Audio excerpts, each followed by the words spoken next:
എന്താണത്? അവിടുന്ന് അയച്ചവനിൽ വിശ്വസിക്കുക. പിതാവിനെ പ്രസാദിപ്പിക്കുന്ന പ്രവൃത്തി ഇതാണ്. അവിടുന്ന് അയച്ചവനിൽ വിശ്വസിക്കുക. വിശ്വസിച്ചോ? ഇത് വെറുതെ ജനറൽ സ്റ്റേറ്റ്മെന്റ് അല്ല. ശ്രദ്ധിക്കണേ, ജനറൽ സ്റ്റേറ്റ്മെന്റ് അല്ല. അവിടുന്ന് അയച്ച ഞാൻ പറയുന്ന ഈ കാര്യങ്ങളിൽ വിശ്വസിക്കുക. ഏത് കാര്യങ്ങൾ?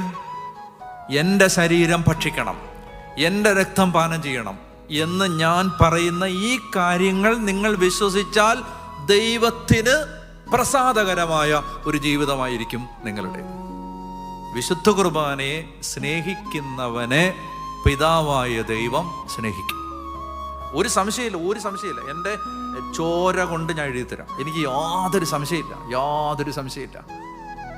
ദൈവം, കാരണം എനിക്ക് അതുപോലെയാണ് എൻ്റെ ജീവനും മരണവും എടുത്ത് കയ്യിൽ ഇങ്ങനെ വെച്ച്